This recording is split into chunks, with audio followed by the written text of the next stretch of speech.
It's especially heightened when you are second generation, and you really can visualize what it would have been like had you been born in the other place.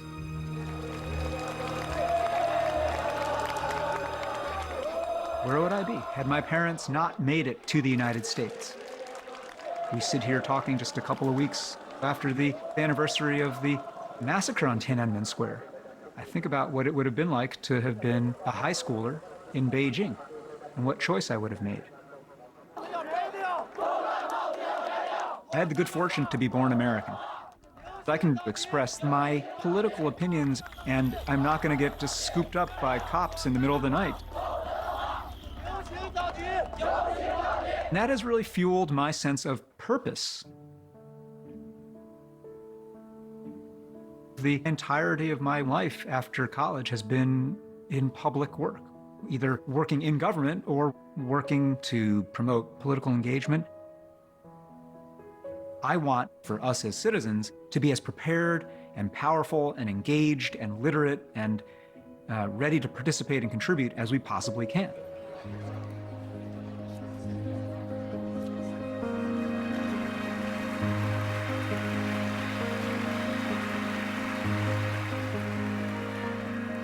What we're talking about here in the civic context is how we treat one another, how we live in community, how we see ourselves as woven into a fabric of relationship and obligation.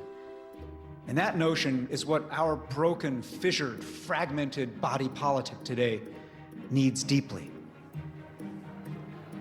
Citizen University is a nonprofit that works to foster a stronger culture of citizenship in the United States. We convene leaders from the left and the right to come together and learn together and solve problems together. We need to make sure that the people that we put in office represent us and our issues. And if they don't, how can we bring that to light? You have people working on immigration reform who've never met people from the veterans world, who've never met people who are thinking about civic education in a classroom. And so what Citizen University does is simply to stitch this ecosystem together. Should we just set up around here? But there's another set of things that Citizen University does that are much more about the culture. So it's fun. Yeah, all of us. We stand there and we do an oath together. It's taking an oath. Hello. How are you? I'm Eric Liu. Because we have a great diversity in American life, you have to ask yourself, what is it that holds us together? And what holds us together is a creed. And that creed, to me, is not just a bunch of legalistic principles. That creed operates at the gut and the heart, at least as much as at the level of the head. And it is truly a civic religion. And so one of the things that I feel like it's really important for us to do as Americans is just to renew that creed through rituals, simple rituals. So this is a process we have called Sworn Again America. And the idea is, if you've ever been to a ceremony where immigrants become citizens and they got to swear an oath, we thought, well, what if we all had a chance to actually pause for a minute and just swear this oath together? And so I'm just going to ask you to raise your right hand. I pledge to be an active American. I pledge to be an active American. To show up for others. To show up for others. To govern myself. To govern myself. To help govern my community. To help govern my community. I pledge to serve and to push my country. I pledge to serve and push my country. When right to be kept right. When right to be kept right. When wrong to be set right. When wrong to be set right. Wherever my ancestors and I were born. Wherever my ancestors and I were born. I claim America. I claim America. Congratulations, folks. You are now sworn again. Amen. Thank you very much for joining us again.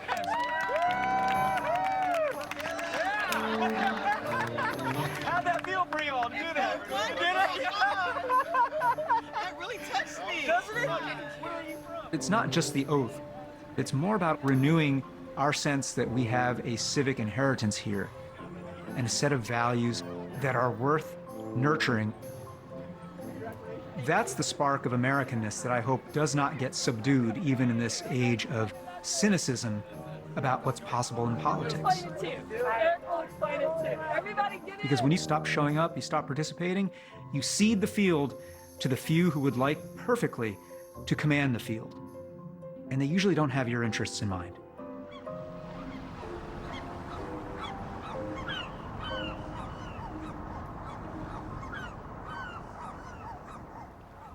Part of what makes the United States exciting is that it is a place in which there's always a little bit of an edge. You are going to encounter people who are unlike yourself, ethnically, economically, politically. This extraordinary coming together of people from everywhere, from every circumstance, from every religion.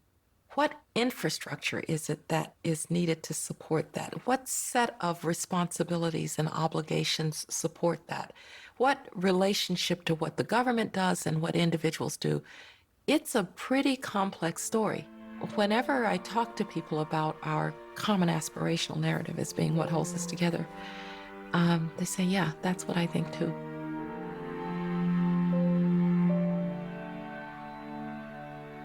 To be American is to accept the call of aspiration. To be American is to break with the idea that you are a prisoner of your circumstances. And I think to be American is also to accept that it's not just about you. You really do need to care about the collective enterprise too. And I think the more we lose sight of that in an era of racial and ethnic fragmentation and political polarization and income inequalities, the more things that push us away from that sense of we're all in this together, that we have a responsibility and a duty to build and sustain healthy communities, not just healthy individual lives, the more trouble we have going forward. I believe as a nation, we are not living up to our ideals. We need to be concerned with every kid in the nation, not just our own. The biggest hope for our country, that we don't forget where we came from. But also at the same time, I'm looking forward to being absorbed into the new traditions or the new rituals or the new whatevers that are brought in by the different cultures. The Marines haven't gotten anywhere doing things by themselves. And I think it would really behoove the American public to know your neighbors and to build that community. America has nothing to hold itself together but a few ideas, a creed. Another way to put that is all we have to hold us together is a story. And I think one thing we have learned, whether from the right or the left, is don't expect some archangel to come down and descend and give us that story. If I could ask every person in America, I think it would be to have everyone have a conversation like this, where people genuinely put their identities and their concerns about the nation on the table. Because I don't think any other time I felt more American. And so frustrated with what it means to be American, but also so proud.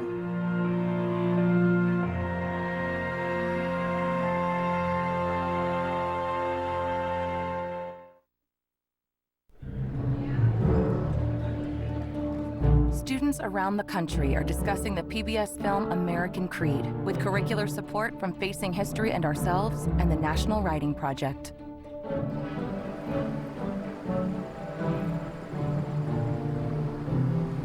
Each of you has been taking notes on a specific speaker from American Creed. What, according to them, does it mean to be American? Rural students often feel far away from the conversation in a flyover state, often overlooked. And this American Creed film has given them a conversation that they can join. I had Condoleezza Rice, and what she says about her dreams, aspirations, and success is it doesn't matter where you come from, just where you're going. Access to education. I think that spoke to a lot of people who are going to graduate high school and going off into the world, because we all want to be successful. Everyone has that fear of failure. And hearing that is kind of like a little speck of hope that it's going to be okay. As long as you work hard, you can be what you want to be. Do you guys believe that there's endless opportunity here? Kind of goes hand in hand with education. Like if you have higher education, you have a better opportunity. People in our community actually do struggle.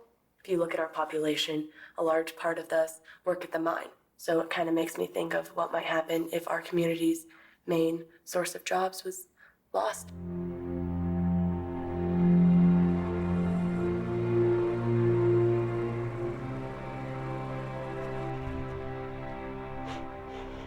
Columbus it's really homey, I guess. It's small, and you know pretty much everyone here, which is really nice. But if you're not interested in like farming or mechanics, there's not a lot of opportunity.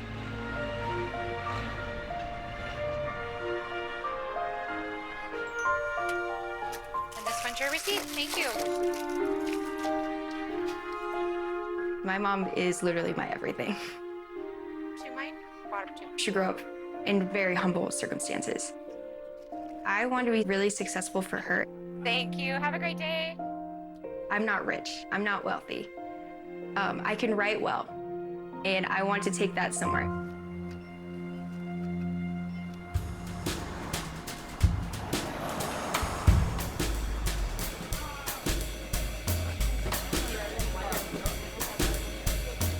Today in my leadership class, we watched American Creed.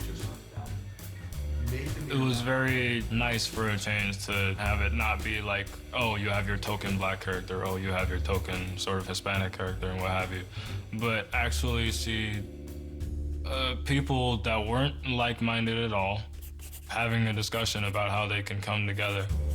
Can I get 3 folks to quickly share out what are your own ideals? I just try to kind of come into a situation not really trying to be prejudiced and see how we can kind of work together rather than trying to get in each other's way.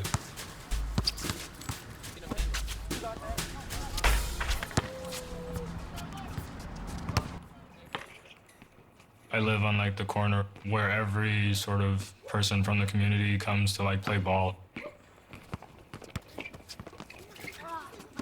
I think we all need a medium to kind of escape once in a while.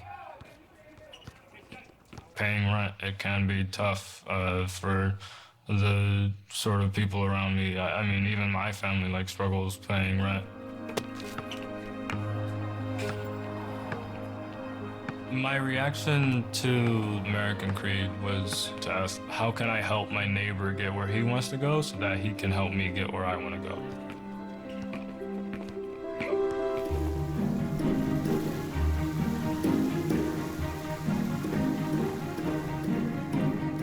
I live on the southwest side of Chicago, and my neighborhood's predominantly Latinx, Hispanic people. You get a good sense of where people are from.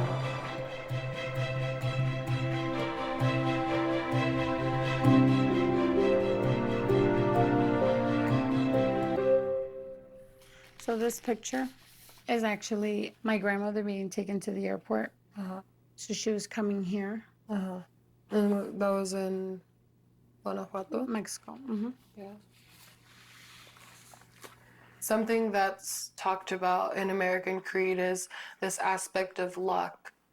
And then I was raised by my single mom, and I think she's a great example of the American dream, of working really hard and sometimes getting the outcome and other times not. There's a lot that someone would need to reach that American dream. Having supportive teachers or mentors, having a government system that supports you. My school is a great example. Students from our community have been able to prosper.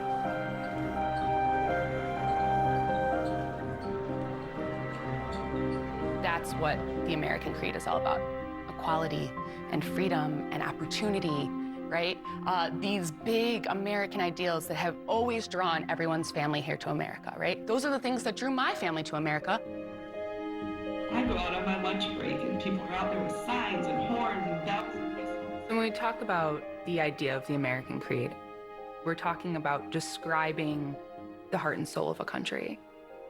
What is this experiment about, you know, and who are we as people?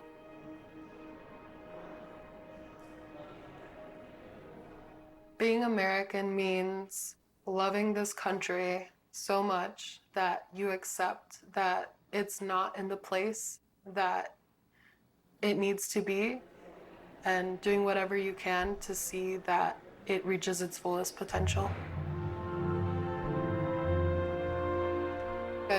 love to become a civil rights attorney or constitutional lawyer.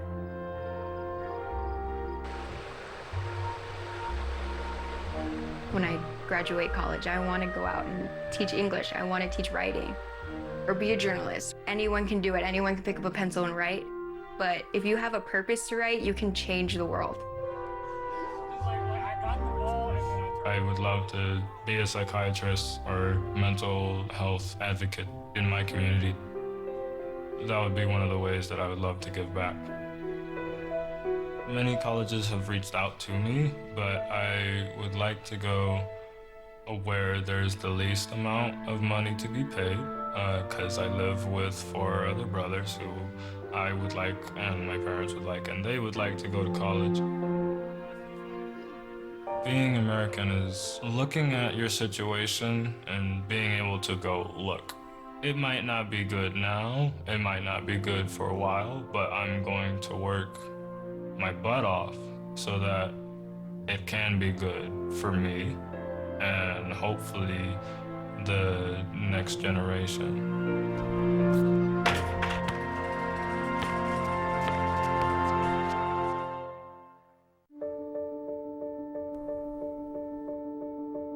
For educator resources,